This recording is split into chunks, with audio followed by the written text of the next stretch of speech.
ಇದು next day morning ಎಲ್ಲರೂ ಎದ್ದು ಫ್ರೆಶ್ ಅಪ್ ಆಗಿ ಎಲ್ಲಿಗೆ ಬಂದಿದ್ದೀವಿ ಅಂತಂದರೆ ನಾವು ನಂಜನಗೂಡಿಗೆ ಬಂದಿದ್ದೀವಿ. ಬೆಳಗ್ಗೆನೆ ಎಷ್ಟು ಚೆನ್ನಾಗಿತ್ತು ಅಂತಂದರೆ ವೆದರು. ಆ ನಂಜುಂಡೇಶ್ವರನ ನೋಡೋದಿದೆಯಲ್ಲ, ಆ ಪುಣ್ಯ ಎಲ್ಲರಿಗೂ ಸಿಗಲ್ಲ ಅಂತ ಅನ್ನಿಸ್ಬಿಡ್ತು. ಈಗಂತೂ ಎಲ್ಲ ಅಯ್ಯಪ್ಪ ಸ್ವಾಮಿಗೆ ಮಾಲೆ ಹಾಕೋದಿಲ್ವ, ಎಲ್ಲರೂ ಅಲ್ಲಿ ಭಜನೆ ಮಾಡ್ತಿದ್ರು. ನಾವು ಕ್ಯೂ ಅಲ್ಲಿ ನಿಂತಿದ್ರೆ ಫಸ್ಟ್ ದರ್ಶನನೇ ನಮಗೆ ಆಯಿತು. ತುಂಬ ಚೆನ್ನಾಗಿತ್ತು.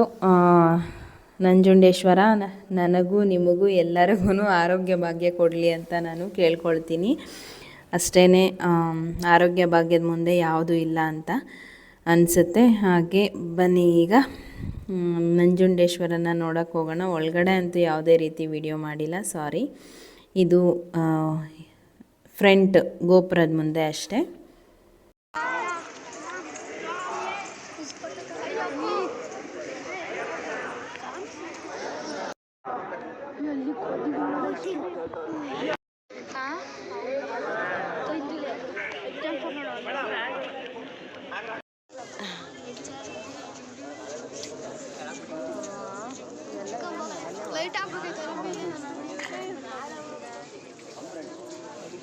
ಎಲ್ಲ ಇಳಿದು ಬರ್ತಾ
ಇದು ತಲಕಾಡು ಅಂದರೆ ಮರಳಿನ ಪ್ರದೇಶದಿಂದ ಕೂಡಿರುವಂತಹ ಒಂದು ಜಾಗ ಅಂತಲೇ ಹೇಳ್ಬೋದು. ಇದು ಕಾವೇರಿ ನದಿಯ ಅಂಚಲ್ಲೇ ಇರುವಂತಹದ್ದು. ಒಂದು ತುಂಬ ಚೆನ್ನಾಗಿದೆ, ಒಳ್ಳೆ ಪ್ಲೇಸು. ಅಂದರೆ ಮಕ್ಕಳು ಇಲ್ಲಿ ನಾವು ಆಡೋದಕ್ಕೆ ಬಿಟ್ಟಿದ್ವಿ ನೀರಲ್ಲಿ 1 ಅವರ್ ಮಧ್ಯ 1.5 ಅವರ್ ಬಿಟ್ಟಿದ್ವಿ. ಹಾಗೆ ನಾವು ಸಹ ಬೋಟಿಂಗನ್ನು ಹೋಗಿದ್ವಿ, ತುಂಬ ಚೆನ್ನಾಗಿತ್ತು. ಈ ತಲಕಾಡುಗೆ ಶಾಪ ಇದೆ, ಅದಕ್ಕೋಸ್ಕರನೇ ಇದು ಎಲ್ಲ ಮರಳಿನಿಂದ ಕೂಡಿರುವಂತಹ ಪ್ರದೇಶ ಅಂತಲೇ ಹೇಳ್ಬೋದು. ಇಲ್ಲಿ ಮರಳೇಶ್ವರ, ಪಾತಾಳೇಶ್ವರ, ಈ ಥರ ಒಂದು 5 ಲಿಂಗಗಳು ಇದ್ದಾವೆ. ಇಲ್ಲಿ ದೇವಸ್ಥಾನಗಳಿದ್ದಾವೆ. ಅದನ್ನೆಲ್ಲ ಸಹ ನೋಡಿಕೊಂಡು ಹೊರಟ್ವಿ ನಾವು. ಫಸ್ಟು ನಾವು ಮಕ್ಕಳನ್ನು ನೀರಲ್ಲೇ ಆಟ ಆಡೋದಕ್ಕೆ ಬಿಟ್ವಿ. ನೋಡ್ತಾ ಇದ್ದೀರಾ ಚಾರ್ವಿ ಹೆಂಗೆ ಆಡ್ತಾ ಇದ್ದಾಳೆ. ಅವಳಿಗೆ ಒಳಗಡೆ ಹೋಗೋಕ್ಕೆ ಧೈರ್ಯ ಇಲ್ಲ, ಹೊರಗಡೆನೇ ಆಡ್ತಾ ಇದ್ದಾಳೆ. ನಮ್ಮ ಮಕ್ಕಳೆಲ್ಲ ನೀರಲ್ಲಿ ಆಟ ಆಡ್ತಾ ಇದ್ದಾವೆ. ತುಂಬ ಖುಷಿಪಟ್ಟರು. ಅಂದರೆ ನೀರು ಅಲ್ಲಿ ಗಲೀಜಾಗೋದಿಲ್ಲ. ಎಷ್ಟೇ ಅದನ್ನು ನಾವು ಮಣ್ಣೆಲ್ಲ ಗಲೀಜಾದರೂ ಅದು ಹರ್ಕೊಂಡು ಹೋಗ್ತಾ ಇರುತ್ತೆ ನೀರು. ತುಂಬ ಶುದ್ಧವಾಗಿತ್ತು, ತುಂಬ ಚೆನ್ನಾಗಿ ಇತ್ತು ಪ್ಲೇಸ್ ಮಾತ್ರ. ನಾವು ಸಹ ಎಂಜಾಯ್ ಮಾಡಿದ್ವಿ. ತೆಪ್ಪದಲ್ಲಿ ಹೋಗಿದ್ವಿ, ತುಂಬ ಎಂಜಾಯ್ ಮಾಡಿದ್ವಿ ಅಂತಲೇ ಹೇಳ್ಬೋದು. ಯಾಕಂದರೆ ನಾನು ನೀರಲ್ಲೆಲ್ಲ ಆಡಲಿಲ್ಲ, ಮೀನ್ಸ್ ಹುಷಾರಿರಲಿಲ್ಲ. ಹಾಗೆ ಪ್ಲಸ್ ನೀರಲ್ಲೆಲ್ಲ ಆಡಬಾರ್ದಲ್ವ, ಡ್ರೆಸ್ಸಿಂಗ್ ಎಲ್ಲ ಇರುತ್ತೆ. ಹಾಗಾಗಿ ನಾನು ಬರೀ ತೆಪ್ಪದಲ್ಲಿ ಹೋಗಿ ಬಂದ್ವಿ ಅಷ್ಟೇ, ನಾನು ಒಂದಿಬ್ಬರು ಮಕ್ಕಳು. ಆದರೂ ಚಾರ್ವಿ ಅಂತೂ ತುಂಬ ಭಯ ಬಿದ್ದುಬಿಟ್ಟಿದ್ಲು. ಎಲ್ಲಿ ಮಗುಚ್ಕೊಂಡ್ಬಿಡುತ್ತೋ, ಎಲ್ಲಿ ಬಿದ್ದೋಗ್ಬಿಡುತ್ತೋ ಅಂತೇಳಿ ನನಗೇನೆ ಭಯ ಆಗ್ತಿತ್ತು. ಬಟ್ ಚೆನ್ನಾಗಿತ್ತು, ಒಂಥರ ಎಂಜಾಯ್ ಮಾಡಿದ್ವಿ.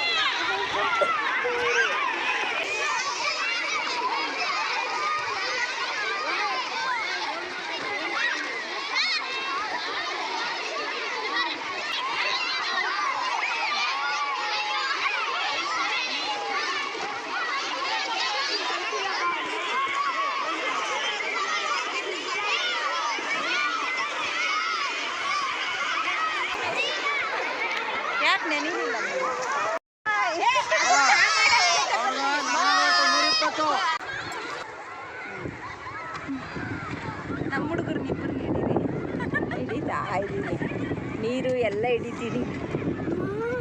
ಸರ್ ನೋಡಿದ್ರೆ ಬೈತೈತೆ. ಅವ್ರು ಗೊತ್ತಿಲ್ಲ ಅಂದ್ರೆ ಗೊತ್ತಲೇ.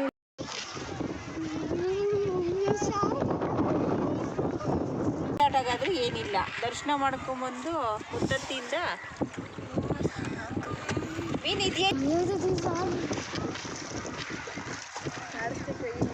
ಹಾಕ್ಬಿಡ್ಲ ಚಾರು? ರಾಮಾಚಾರಿ ನೆಲ್ಬಿಟ್ಟು ಬಂದೆ, ಚಾರಿ ನೆಲ್ಬಿಟ್ಟು ಬಂದೆ. ಚಾರು ರಾಮಾಚಾರಿ ಅಲ್ಲ, ರಾಮಾಚಾರಿ ಇಲ್ಲ. ನಾವು ಎಲ್ಲ ಹೋಗ್ತಾವನು ಅಲ್ಲ. ಇಲ್ಲೇ ರೌಂಡ್ ಮಾಡ್ರಿ, ಅಲ್ಲ ಕೊಡ್ರಿ. ನಾನು ಮಾಡ್ತೀನಿ, ನೀವು ಎಡಕೈ ಹಿಡ್ಕೊಡ್ರಿ. ಭದ್ರ ಭಯ ಆಗೋರು ಹಿಡ್ಕೊಳ್ರಿ. ಅಲ್ಲ ಅಲ್ಲ, ಅವ್ರು ಭಯ ಬೀಳ್ತಾರೆ ಸ್ವಲ್ಪ. ಏನ್ ಭಯ ಇಲ್ಲ ಬಿಡಿ, ಎಲ್ರು ಬರಂಗೆ ಇಡ್ರಿ ನೀವು. ಇಲ್ಲ ಬೇಡ, ತೆಗಿತೀನಿ. ಅಲ್ಲ ಆಂಟಿ ತೆಗಿತೀನಿ, ಬೇಕಾದ್ರೆ ನಾನು ತೆಗಿತೀನಿ. ಅಲ್ಲ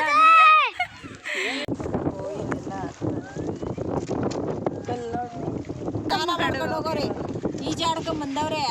ಅಲ್ಲಿ ಬಂದು ಸ್ನಾನ ಮಾಡ್ಕೊಂಡು ಅಷ್ಟು ಅವ್ರು ಬರ್ಲಿಲ್ಲ ಮೇಡಮ್ ಅವರು, ಇನ್ನೊಂದು ಕೂತ್ಕೊಂಡಿಲ್ಲ. ಗೊತ್ತಾ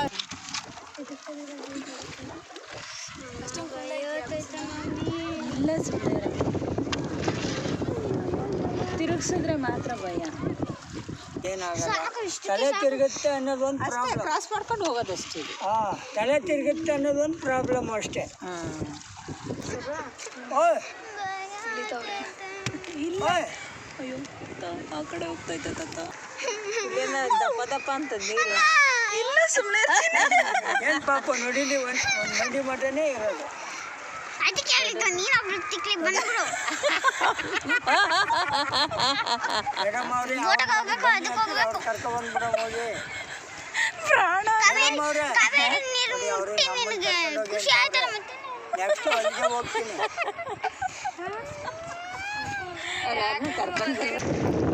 ಚಾರು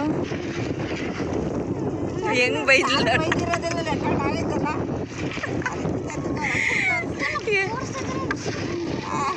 ಏನ ಅಪ್ಪಂಗೆ ತೋರ್ಸಿದ್ರೆ ಏನ್ ಮಾಡ್ತೀಯ? ಮಾಡ್ತೀರಾ?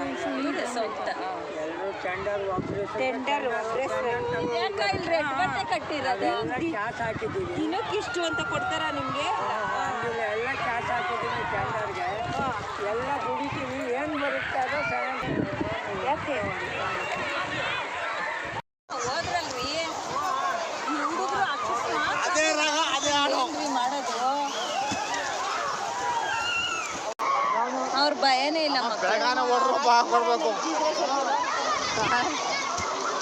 ಅಯ್ಯೋ ಇಳಿತಾ ಇದ್ದಾರೆ ಇವರು ನಮ್ಮನ್ನು ಬಿಟ್ಬಿಟ್ಟು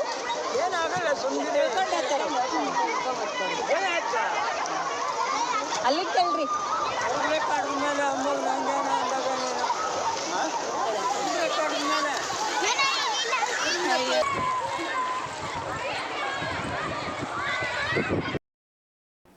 ಹಾಗೆ ನೀರಲ್ಲೆಲ್ಲ ಆಟ ಎಲ್ಲ ಮುಗಿಸಿ ನೀಟಾಗಿ ಎಲ್ಲ ಮಕ್ಕಳೆಲ್ಲ ಡ್ರೆಸ್ಅಪ್ ಎಲ್ಲ ಮಾಡಿಕೊಂಡು ಮರಳುಗಾಡಲ್ಲಿ ನಡೆದಂಗೆ ಇತ್ತು. ನಿಜವಾಗ್ಲೂ ಈ ತಲಕಾಡಲ್ಲಿ ಎಲ್ಲ ಮರಳು. ಇಲ್ಲಿ ಪಂಚಲಿಂಗಗಳ ದರ್ಶನ ಆಗುತ್ತೆ. ಅರ್ಕೇಶ್ವರ, ಮರಳೇಶ್ವರ, ಪಾತಾಳೇಶ್ವರ, ಕೀರ್ತಿನಾರಾಯಣ ಸ್ವಾಮಿ ದೇವಸ್ಥಾನ, ಹಾಗೆ ವೈದ್ಯೇಶ್ವರ ದೇವರು, ಇಷ್ಟು ಪಂಚಲಿಂಗಗಳು ಇದ್ದಾವೆ. ಈ ಪಂಚಲಿಂಗಗಳನ್ನೇ ಫುಲ್ಲು ಇದೇ ರೀತಿಯೇ ಮರಳಲ್ಲಿ ನಡ್ಕೊಂಡು ಹೋಗಬೇಕು. ತುಂಬ ಒಂಥರ ಬಿಸಿಲು ತುಂಬ ಇದ್ದರೆ ಮರಳಲ್ಲಿ ಹೆಜ್ಜೆ ಇಡೋದಕ್ಕಾಗೋದಿಲ್ಲ. ಅದೇ ರೀತಿ ನಾವೆಲ್ಲನೂ ಮಕ್ಕಳು ಎಲ್ಲ ನಡ್ಕೊಂಡು ಹೋದ್ವಿ. ಇಲ್ಲಿ ಮರಳುಗಾಡು ಆಗೋದಕ್ಕೆ, ತಲಕಾಡು ಫುಲ್ಲು ಮರಳಲ್ಲಿ ಮುಚ್ಚೋಗೋದಕ್ಕೆ ಕಾರಣನೂ ಇದೆ, ಹಾಗೆ ಶಾಪ ಇದೆ. ಇದಕ್ಕೆ ತಲಕಾಡು ಎಲ್ಲ ಮರಳಾಗೋದಕ್ಕೆ ಒಂದು ಶಾಪ ಇದೆ, ಒಬ್ಬ ಹೆಣ್ಣಿನ ಶಾಪ ಇದೆ ಅಂತಲೇ ಹೇಳ್ಬೋದು. ಈ ತಲಕಾಡು ಎಲ್ಲ ಮರಳಾಗಿ ಮತ್ತು ಮೈಸೂರು ಮಹಾರಾಜರಿಗೆ ವಂಶಕ್ಕೆ ಯಾವುದೇ ರೀತಿಯ ಕುಡಿ ಇಲ್ಲದೆ ಆಗಲಿ ಅಂತೇಳ್ಬಿಟ್ಟು ಒಂದು ಹೆಣ್ಣು ಶಾಪ ಹಾಕಿದ್ದಾರೆ. ಅದಕ್ಕೋಸ್ಕರ ಈ ತಲಕಾಡೆಲ್ಲ ಮರಳಾಗಿ ಆಗಿದೆ. ಈ ಪಂಚಲಿಂಗಗಳ ದರ್ಶನ ಮಾಡುತ್ತಾ ನಾವು ಅಲ್ಲಿ ನಮಗೆಲ್ಲ ಸ್ಟೋರಿ ಎಲ್ಲ ಹೇಳ್ಕೊಂಡು ಬಂದರು. ಏನಪ್ಪ ಅಂತಂದರೆ, ಏನಕ್ಕೆ ಇಲ್ಲಿ ತಲಕಾಡೆಲ್ಲ ನೋಡಿ, ಇದೆಲ್ಲ ದೇವಸ್ಥಾನ ಎಲ್ಲ ಕಾಣಿಸ್ತಿದೆಯಲ್ಲ, ಇದು ಒಂದು ಕಾಲದಲ್ಲಿ ಎಲ್ಲ ಮರಳಲ್ಲಿ ಮುಚ್ಚೋಗಿತ್ತು. ಇದನ್ನು ಕಾಮಗಾರಿಕೆ ಮಾಡೋದ್ರಿಂದ, ಅಂದರೆ ಮೀನ್ಸ್ ಪುನರ್ಜೀರ್ಣೋದ್ಧಾರ ಮಾಡಿದ್ದಾರೆ. ಇದರಿಂದ ಮರಳನ್ನೆಲ್ಲ ತೆಗೆದು ದೇವಸ್ಥಾನಗಳನ್ನು ಪುನರ್ಜೀರ್ಣೋದ್ಧಾರ ಮಾಡಿ ಎಲ್ಲವುಗಳನ್ನು ಮತ್ತೆ ಓಪನ್ ಮಾಡಿ ಎಲ್ಲ ಪ್ರವಾಸಿಗರು ಇದನ್ನು ನೋಡೋ ರೀತಿ ಮಾಡಿದ್ದಾರೆ. ಈ ತಲಕಾಡಿಗೆ ಏನು ಶಾಪ ಇದೆ ಅನ್ನೋದು ಹೇಳೋದಾದರೆ, ವಿಜಯನಗರದಲ್ಲಿ ಮೈಸೂರು ಮಹಾರಾಜರು ಆಳ್ವಿಕೆ ನಡೆಸ್ತಾ ಇರ್ತಾರೆ. ಹಾಗೆ ಶ್ರೀರಂಗಪಟ್ಟಣದಲ್ಲಿ ಶ್ರೀರಾಯರು ಅಂತೇಳಿ ಆಳ್ವಿಕೆ ನಡೆಸ್ತಾ ಇರ್ತಾರೆ. ಶ್ರೀರಾಯರಿಗೆ ಒಂದು ಬೆನ್ನುಪಾಣಿ ರೋಗ ಅನ್ನೋದು ಕಾಣಿಸ್ಕೊಳ್ಳುತ್ತೆ. ಆಗ ಅವರ ಹೆಂಡತಿಯಾದಂತಹ ಅಲಮೇಲಮ್ಮ ಅನ್ನೋರು ವೈದ್ಯನಾಥೇಶ್ವರ ದೇವಸ್ಥಾನದಲ್ಲಿ ಪೂಜೆ ಮಾಡ್ತಾ ಇರ್ತಾರಂತಹ ಆ ಪೂಜಾರರು ಹೇಳ್ತಾರೆ, ಈ ದೇವರಿಗೆ ಹರಕೆಯನ್ನು ಸಲ್ಲಿಸಿ ಆಗ ಈ ರೋಗ ಕಡಿಮೆ ಆಗುತ್ತೆ ಅಂತ ಹೇಳ್ತಾರಂತೆ. ಆಗ ಅವರು ತಲಕಾಡಿಗೆ ಕರ್ಕೊಂಡು ಬರ್ತಾರೆ. ಏನೇ ಒಂದು ಕೋರಿಕೆಗಳೆಲ್ಲ ತೀರಿಸಿದ್ರು ಆ ಕಾಯಿಲೆ ಅನ್ನೋದು ವಾಸಿ ಆಗಲಿಲ್ಲ. ಅವರು ಅಲ್ಲೇ ತೀರ್ಕೊಳ್ತಾರಂತೆ ಶ್ರೀರಂಗರಾಯರು. ಇದೇ ಸಮಯವನ್ನು ಮೈಸೂರು ರಾಜ ಒಡೆಯರು ಒಂದು ಏನು ಎನ್ಕ್ಯಾಶ್ ಮಾಡ್ಕೊಳ್ತಾರಂತೆ ಅವರು. ಅಂದರೆ ಮೀನ್ಸ್ ಇದೇ ಒಳ್ಳೆಯ ಸಮಯ ಅಂಥೇಳಿ ಶ್ರೀರಂಗಪಟ್ಟಣದ ಮೇಲೆ ದಬ್ಬಾಳಿಕೆಯನ್ನು ಮಾಡೋದಕ್ಕೆ ಬರ್ತಾರೆ ಮತ್ತು ಯುದ್ಧ ಮಾಡೋದಕ್ಕೆ ಬಂದು ಅದನ್ನು ಪಡ್ಕೊತಾರೆ. ಹಾಗೆ ಶ್ರೀ ರಂಗನಾಥ ಸ್ವಾಮಿಗೆ ಹಾಕುವಂತಹ ಒಡವೆಗಳೆಲ್ಲ ಅಲಮೇಲಮ್ಮನವರ ಬಳಿ ಇರುತ್ತೆ. ಮುತ್ತಿನ ಮೂಗುತಿ, ದೇವರಿಗೆ ಹಾಕುವಂತಹ ವಜ್ರ ವೈಡೂರ್ಯಗಳೆಲ್ಲ ಅಲಮೇಲಮ್ಮನವರ ಹತ್ರ ಇರುತ್ತೆ. ಅದನ್ನು ವಶಪಡಿಸ್ಕೊಳ್ಬೇಕು ಅಂತೇಳ್ಬಿಟ್ಟು ಅವರು ರಾಜಾಜ್ಞೆ ಮಾಡ್ತಾರೆ, ಅದನ್ನು ವಾಪಸ್ ಕೊಡಿ ಅಂತೇಳ್ಬಿಟ್ಟು. ಬಟ್ ಅಲಮೇಲಮ್ಮನವರು ಅದನ್ನು ಕೊಡೋದಿಲ್ವಂತೆ. ಈ ಅಲಮೇಲಮ್ಮನವರ ಮೇಲೆ ದಬ್ಬಾಳಿಕೆ ಮಾಡಿ ಕಿತ್ಕೊಳ್ಳೋದಕ್ಕೆ ಬರ್ತಾರೆ. ಆಗ ಅವರು ಭಯ ಬಿದ್ದು ನದಿಗೆ ಹಾರಿಬಿಡ್ತಾರಂತೆ. ಹಾರುವಾಗ ಏನಂತ ಶಾಪ ಹಾಕಿರ್ತಾರಂತಂದರೆ, ತಲಕಾಡು ಮರಳಾಗಲಿ, ಮಾಲಂಗಿ ಮಡುವಾಗಲಿ, ಮೈಸೂರು ರಾಜರಿಗೆ ಮಕ್ಕಳಿಲ್ಲದಂತಾಗಲಿ ಅಂತೇಳ್ಬಿಟ್ಟು ಶಾಪ ಹಾಕ್ತಾಳಂತೆ. ಆಗಿಂದ ತಲಕಾಡು ಮರಳುಗಾಡು ಆಗೋಗಿದೆ. ಹಾಗೆ ಮರಳು ತುಂಬೋಗಿದೆ, ಮಾಲಂಗಿ ಮಡುವಾಗಿದೆ, ಹಾಗೆ ಮೈಸೂರು ರಾಜರಿಗೆ ಮಕ್ಕಳಿಲ್ಲ. ಇದೇ ಶಾಪನೇ ಇವರಿಗೆ ತಟ್ಟಿರೋದು ಅಂತೇಳ್ಬಿಟ್ಟು ಈ ಪುರಾವೆಗಳು ಹೇಳುತ್ತೆ. ಕೆಲವೊಂದು ಕಡೆ ಇದು ನಿಜ, ಇಲ್ಲ ಇದು ಸುಳ್ಳು ಅಂತಲೂ ಹೇಳಿದಾರಂತೆ. ಬಟ್ ಗೊತ್ತಿಲ್ಲ. ಬಟ್ ಅಲ್ಲಿ ಓದೋರಿಗೆಲ್ಲ ಇದೇನೇ ಕತೆ ಹೇಳೋದಲ್ಲಿ. ಹಾಗೆ ಮೈಸೂರು ರಾಜರ ಸ್ವಂತದವ್ರಿಗೆ ಮಕ್ಕಳಿಲ್ಲ, ದತ್ತು ಮಕ್ಕಳಿಗೆ ಈಗಲೂ ಮಕ್ಕಳಾಗಿರೋದು ಅನ್ನೋದು ಇದರಲ್ಲಿ ಹೇಳಿದೆ. ಕತೆ ಕೇಳಿ ಆಗ ಸತ್ಯದ ಕಾಲ ಅಲ್ವಾ, ನಡೆದಿರುತ್ತೆ. ಈಗಂತೂ ಕಲಿಯುಗ ಏನೂ ನಡೆಯೋದಿಲ್ಲ. ನಾವು ಮಾಡಿದ ಪಾಪ ನಾವೇ ಅನುಭವಿಸ್ಬೇಕು, ಅವ್ರು ಮಾಡಿದ ಪಾಪ ಅವರೇ ಅನುಭವಿಸ್ಬೇಕು ಅಷ್ಟೇ. ನಾವು ಇಲ್ಲಿ ಪ್ರವಾಸಕ್ಕೆ ಹೋಗಿದ್ವಲ್ಲ, 5 ಪಂಚಲಿಂಗಗಳ ದರ್ಶನ ಮಾಡಿಕೊಂಡು ಮತ್ತೆ ಸ್ವಲ್ಪ ದೂರ ಮರಳಲ್ಲಿ, ಪ್ರತಿಯೊಂದು ದೇವಸ್ಥಾನಕ್ಕೂ ಮರಳಲ್ಲೇ ನಡಿಬೇಕು. ನಿಜ ಅಲ್ಲಿನವರೆಲ್ಲ ಅದು ಹೆಂಗೆ ಜೀವನ ಮಾಡ್ತಾರಪ್ಪ ಈ ಮರಳಲ್ಲಿ. ಗಾಳಿ ಬಂತು ಅಂದರೆ ಕಣ್ಣಿಗೆಲ್ಲ ಮುಚ್ಚೋಗ್ಬಿಡುತ್ತೆ, ಅಷ್ಟೊಂದು ಮರಳು. ಅದು ಹೆಂಗೆ ಜೀವನ ಮಾಡ್ತಾರೆ ಅಂತ ಅನಿಸುತ್ತೆ. ಇದು ಇಳಿಜಾರು, ಮರಳಲ್ಲಿ ಜಾರ ಬಂಡಿ ಇದೆ ಇದು. ಬಟ್ ಗಾಳಿ ಎಲ್ಲ ಇದಾಗಿ ಸ್ವಲ್ಪ ಮರಳೆಲ್ಲ ಕಡಿಮೆ ಆಗಿದೆ ಅಂತ ನಮ್ಮ ಹೆಡ್ ಮಾಸ್ಟರ್ ಹೇಳ್ತಿದ್ರು. ಮುಂಚೆ ಮೇಲೆ ಇಂದ ಸರ್ರಂತ ಜಾರ್ಕೊಂಡು ಬಂದ್ಬಿಡ್ಬೋದಾಗಿತ್ತು, ಆ ರೀತಿ ಇತ್ತು ಇದು. ಈಗೆಲ್ಲ ಸ್ವಲ್ಪ ಕಡಿಮೆ ಆಗಿದೆ ಇದು ಅಂತ ಹೇಳ್ತಾಯಿದ್ರು. ಮಕ್ಕಳೆಲ್ಲ ತುಂಬ ಖುಷಿಪಟ್ಟು ಎಂಜಾಯ್ ಮಾಡಿಕೊಂಡು ಆಟ ಆಡ್ತಾ ಇದ್ದಾವೆ.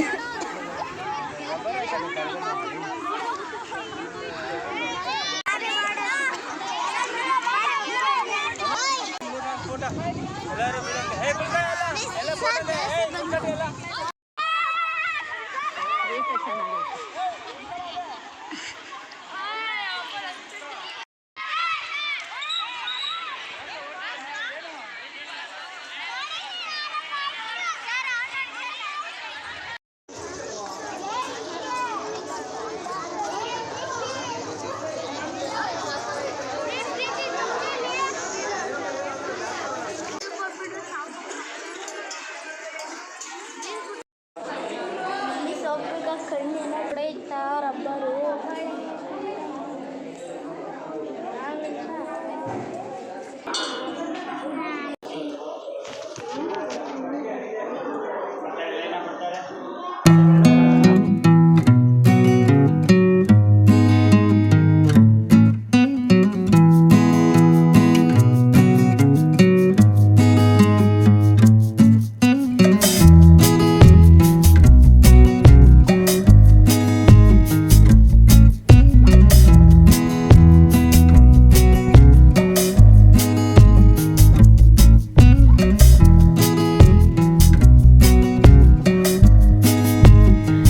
ಕೊನೆಯದಾಗಿ ಮಲೆ ಮಹದೇಶ್ವರ ಬೆಟ್ಟ, ಇದು ಎಲ್ಲದ ಕೊನೆಯ ಪ್ಲೇಸ್ ಆಗಿತ್ತು.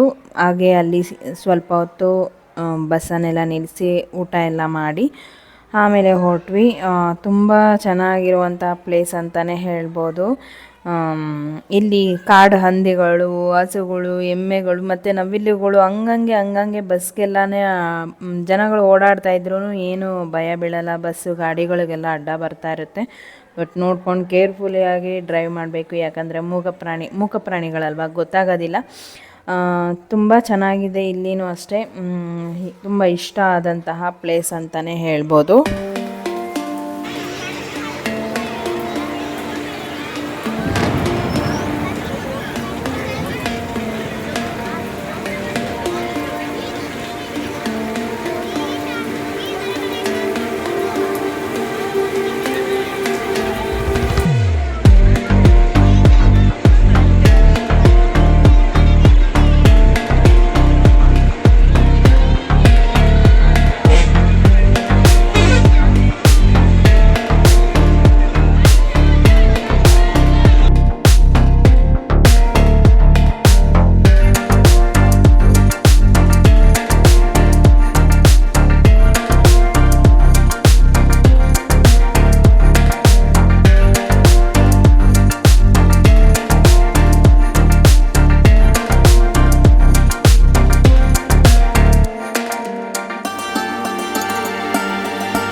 ಪುರಾತ್ ಕಾಲದಾಗ. ಏಯ್ ಬಾ, ಕೈ ತಪ್ಸ್ಕೊಂಬೇಡ, ಆನೆ ಎಲ್ಲ ಬಂದ್ಬಿಡ್ತೈತಿ ಇಲ್ಲಿ.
ಹಾಗೆ ಮಲೆ ಮಹದೇಶ್ವರ ಹೊರಡೋಷ್ಟೊತ್ತಿಗೆ ಫುಲ್ಲು ಕತ್ಲಾಯಿತು. ಅಲ್ಲಿ ದರ್ಶನಕ್ಕೆ ತುಂಬ ಜನ ಇದ್ದರು. ಹಾಗೆ ಅಲ್ಲಿ ಎಷ್ಟು ಜನ ಹೋಗ್ತಾರೋ ಅಷ್ಟು ಜನಕ್ಕೂ ಈ ರೀತಿ ವಿಭೂತಿಯನ್ನು ಇಡ್ತಾರೆ ಹಣೆಗೆ. ನಿಜವಾಗ್ಲೂ ಅವರು ಪೇಷನ್ಸ್ಗೆ ನಾವು ಹ್ಯಾಟ್ಸ್ ಆಫ್ ಹೇಳಲೇಬೇಕು. ಹಾಗೆ ದರ್ಶನ ಎಲ್ಲ ಮುಗಿಸ್ಕೊಂಡು ಊಟಕ್ಕೂ ಅಷ್ಟೇ ತುಂಬ ರಶ್ ಇತ್ತು. ಕೊನೆಯ ದೇವರ ಪ್ರಸಾದ ಅಂತಲೇ ಹೇಳ್ಬೋದು. ಆವತ್ತಿನ ದಿನದಲ್ಲಿ ಪ್ರಸಾದ ಎಲ್ಲ ತಗೊಂಡು ನಾವು ಅಲ್ಲಿಂದ ಹೊರಟಿದ್ದಾದಮೇಲೆ ನಾವು ಬೆಳಗಿನ ಜಾವ 2:30 ಮೇ ಬಿ ಅನಿಸುತ್ತೆ ಅಷ್ಟೊತ್ತಿಗೆ ನಾವು ಟ್ರಿಪ್ಪೆಲ್ಲ ಮುಗಿಸ್ಕೊಂಡು ನಮ್ಮ ನೇಟಿವ್ ಪ್ಲೇಸ್ಗೆ ರೀಚ್ ಆದ್ವಿ ಅಂತಲೇ ಹೇಳ್ಬೋದು.